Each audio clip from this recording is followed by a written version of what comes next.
ओम श्री साई राम। जब जब पीड़ा पड़ी भक्त पर, बार बार अवतार लिया।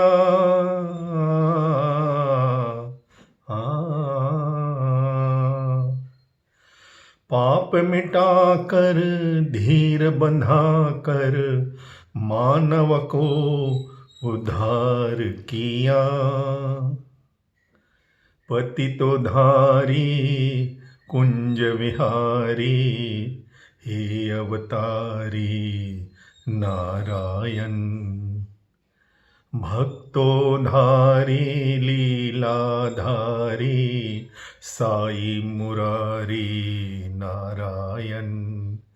नारायण भज नारायण, नारायण भज Narayan, Narayan.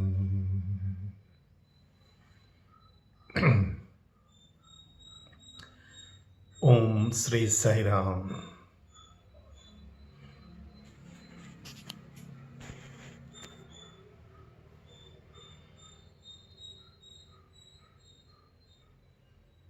We often wonder why Krishna had to wait till the moment when the war was to begin on the battlefield,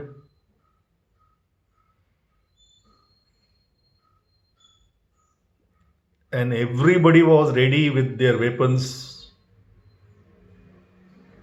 Everybody had played their Shankhanada, the indication for the beginning of the war.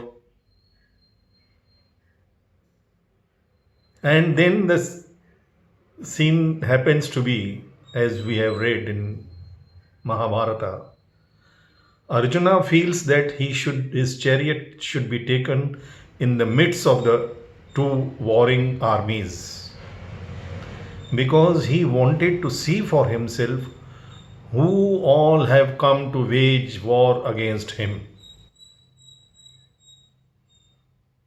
Apparently, as if he did not know that there would be Bhishma, Dronacharya, Krupacharya, and his cousins. Was he not aware of all this? Of course he was.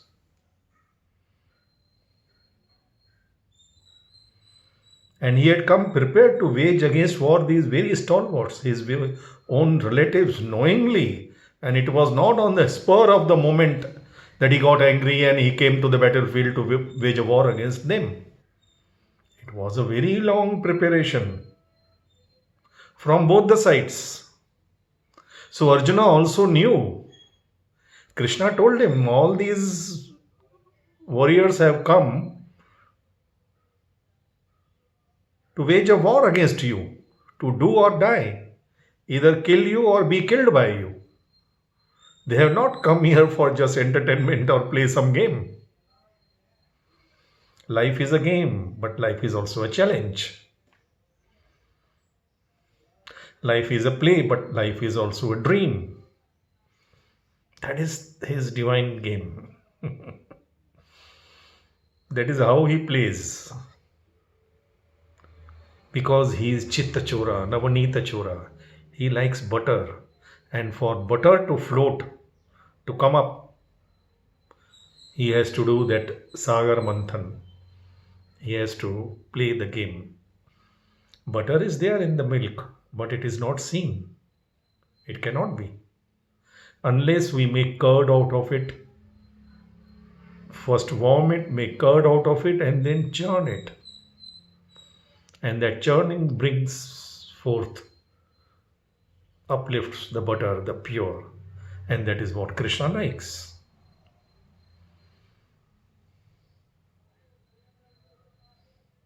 He waited for that moment so that Arjuna's heart and mind become receptive to his knowledge. He could give knowledge any point in time. He was playing with Arjuna. They spent nights together watching the stars, sleeping under the sky in open. They were chums. He could give that Bhagavad Gita knowledge at least one day before, if not earlier. No, because God is never in hurry, but He is always on time. He wanted to bring that climax so that Arjuna feels the pain. He feels that emotional dilemma. Now he saw with his own eyes. He knew it all along. But being on the scene,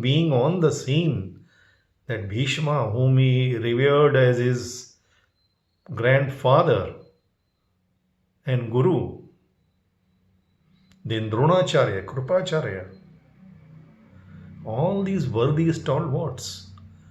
And he had two options, either be killed by them or kill them. And he wanted to choose the second one. He said, let them kill me, I don't care. He wanted to act God. Swami says we all are essentially divine, equally divine. But our role play is human role play. We can't play God with his human body and human mind. It is like an actor coming on the stage to perform role of Ravana or whatever. And if the opposite person is his father playing the role of Rama, or he playing Rama and father playing Ravana, whatever, on the camera he cannot play. Yusuf Khan has to play Devdas on camera, knowing that he is not Devdas.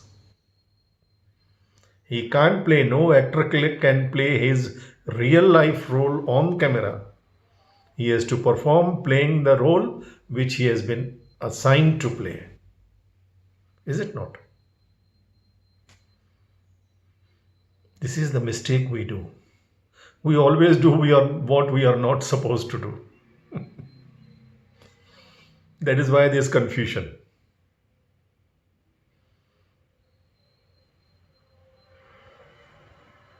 God says you have been given this human body, human mind, human intelligence with human emotions to play human role. Be human, behave human.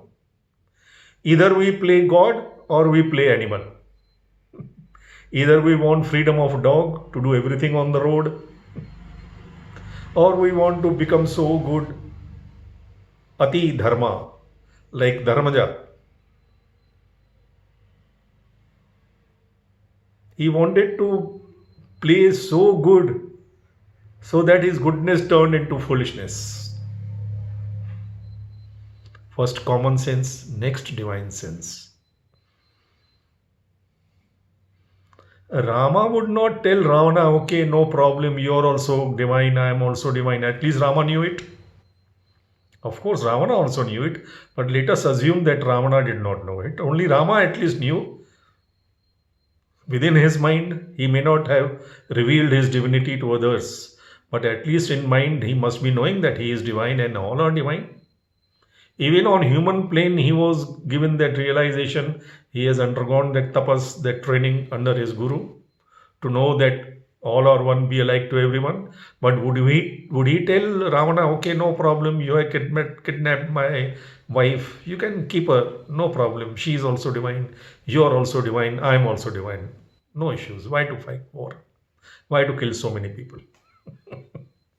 No. But at the same time, knowing that Ravana is divine, Mother Sita is divine, he himself is divine, and all are divine.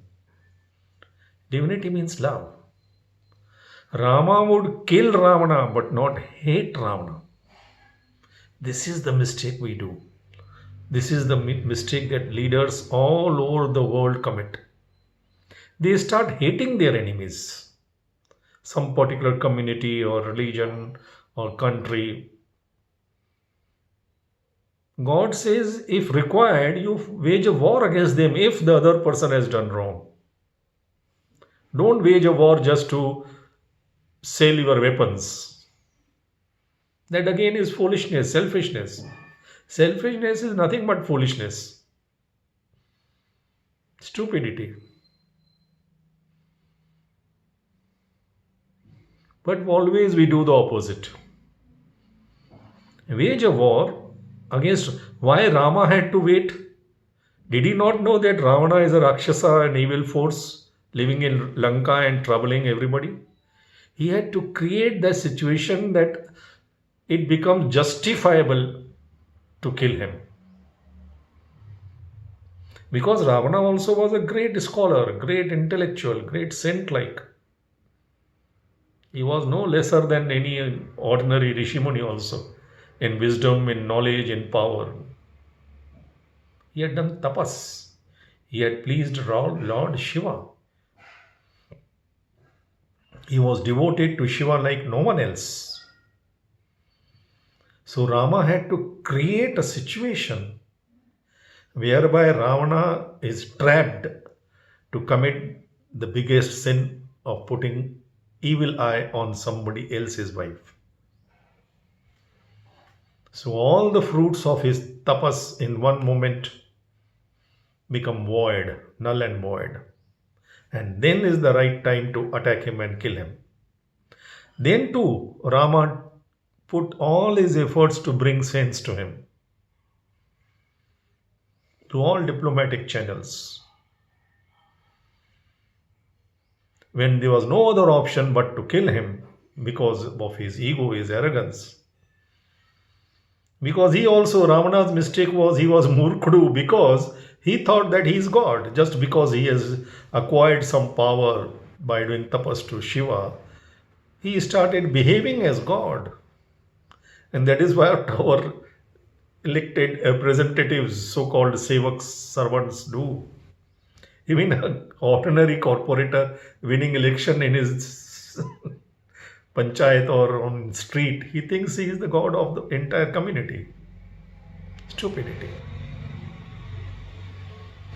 We are here to play our assigned role. Nothing less, nothing more.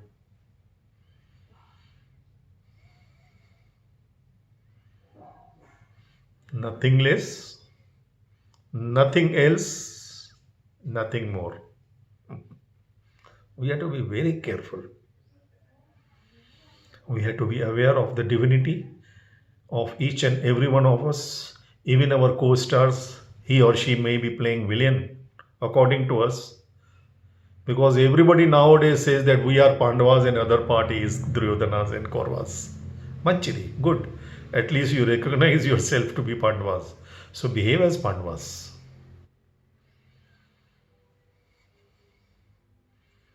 You have to follow Dharma. Be on the side of Dharma. If you are on the side of God, on the side of Dharma, then nothing can touch you. Dharmo rakshati rakshataha. It is not actually the literal meaning that we have to protect our Dharma. No, we have to practice our Dharma. That is the real meaning Swami has said. Nobody can protect Dharma. We have no authority, no eligibility, no qualifications to protect in our own selves.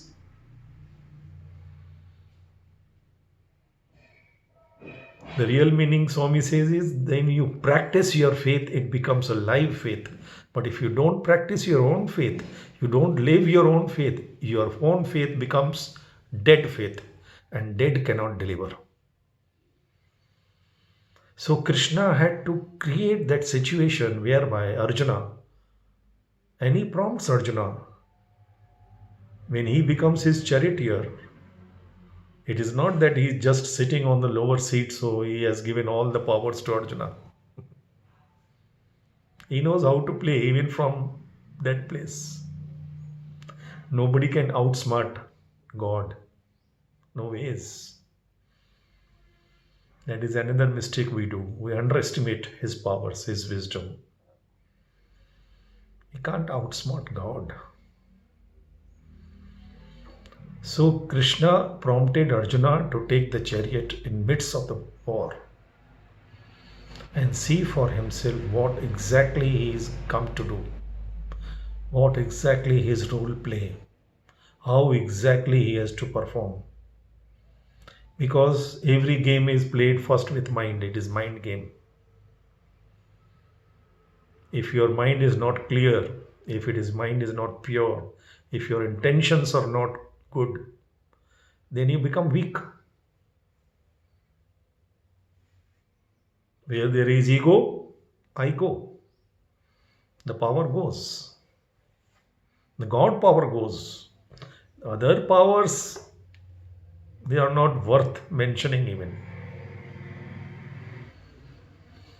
Guilty minds are always fearful minds.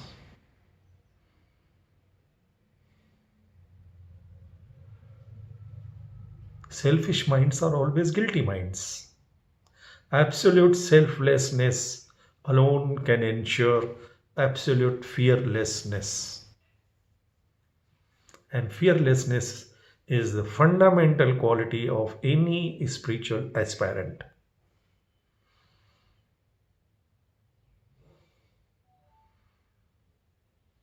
This is pure science. If you want to be fearless, you have to be selfless. If you want to be absolutely fearless, you have to be absolutely selfless. That is why Swami told me, in this avatar I can get the things done only through donkeys, because donkeys do not have any personal agenda. When we enter the public life with personal agenda, then nothing can save us. Then our own ego, our own arrogance, with our own foolishness, our own selfishness will destroy us. So when Arjuna comes to the war situation, then he recognizes actually that he has come to kill his elders. And then the thought of being good. I want to renounce, I don't want kingdom, I don't want even heavens if it is to kill my own people. What a noble thought. Apparently, it is like I told one small story in one of my talks. When the king is fallen down by accident in a well and he is holding on his lifeline a hanging roots, a branch of a tree in the well, he can hold on to it for how long? When his soldiers come and throw the rope at him and tell him, "Oh king, don't worry, catch hold of this rope, we'll pull you up, leave that branch." And if the branch tells, or his mind tells, that king, you are being selfish, you got support from this branch for so long, and just because somebody has thrown the rope and you want to go up, leaving this branch, what does the common sense say? Let go, let God. When it comes to choice between God and world, always choose God. Are we sure that we have given at least first choice for God? If not the second choice, then every choice. Is God our first choice? We always pray. Many people ask me, "Sir, when is Swami coming? We are pining for him, this and that." Let us introspect. When he was here, at least for 86 years, at least from the day we knew that he is God, we knew that he is what he is. At least we claimed that we know that what he is. We used to tell everybody, "Oh, Swami is God, he is Parabrahma." Manchide. At least did we live our own faith? Swami used to tell boys. Swami would stop speaking to boys for many days. He has given a beautiful 28 pages poem. 28 days Swami did not speak to them.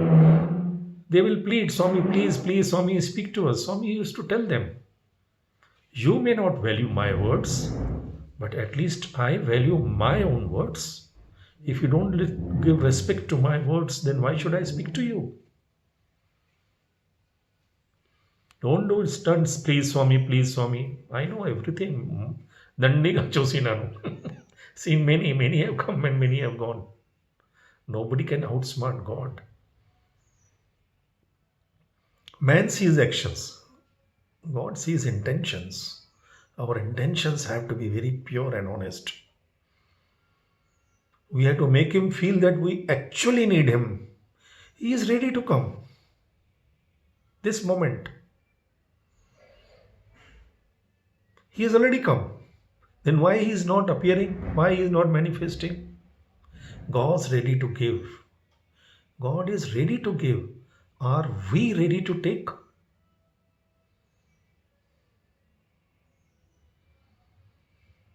Not yet, not yet, not yet. He is ready to shower His grace upon the entire humanity. That is the mission. He will do it. Not because of us, but in spite of us. But He waits for that moment. Like Krishna waited for that moment when Arjuna realizes on the battlefield the real meaning of renunciation and the real meaning of action. We have to balance it. What is to be renounced and what is to be performed as. That moment is yet to come. When we actually feel that He has already taken few steps towards that direction during this pandemic situation for 1.5, 2 years. The humanity at large for the first time realized that with all the technological advance and so-called scientific advance, whatever they claim to be, they can't come out of their house. Entire world was locked down for 1 year. For fear of whom? A virus whom they could not even see, invisible. It was so small, invisible.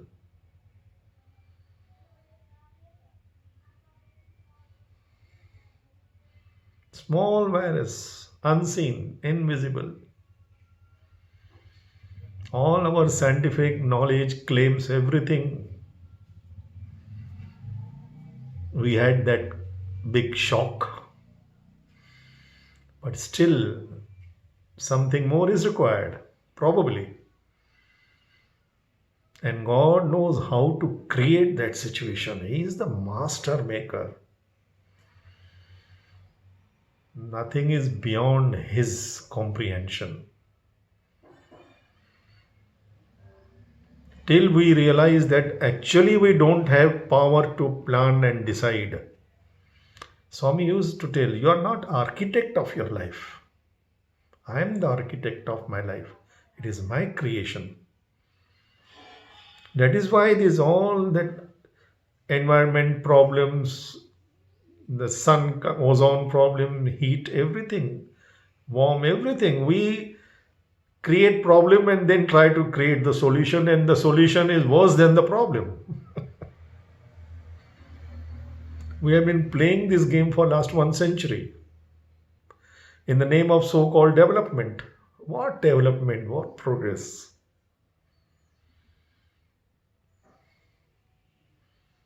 Fathers have become financiers and you call this progress.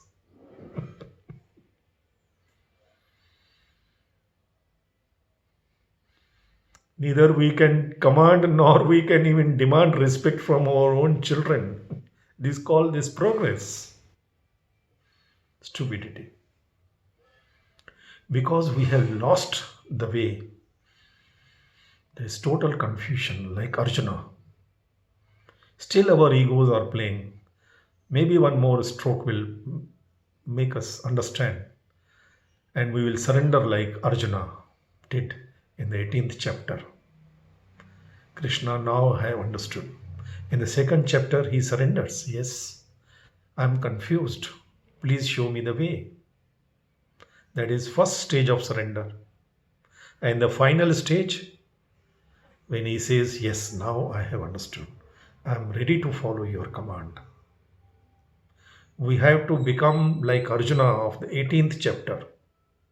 But to become of Arjuna of 18th chapter, we have to undergo that process of Arjuna of 2nd chapter, questioning Arjuna. At the same time, understanding his own limitations.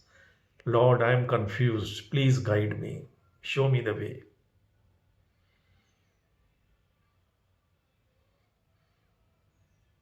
That is the process. That very moment, the Lord will appear from the sky and take the entire humanity. He will uplift the human mind to the next level of awareness. Then it is this like this. Main thing is preparation of our mind to receive His grace. If our pot is having holes, what use putting the water in that pot? So he is first preparing. And if the pot is upside down, again, what use opening the tap? He knows. He alone knows. Jai Bolo Bhagwan Shri Satya Sai Baba Ji ki Jai.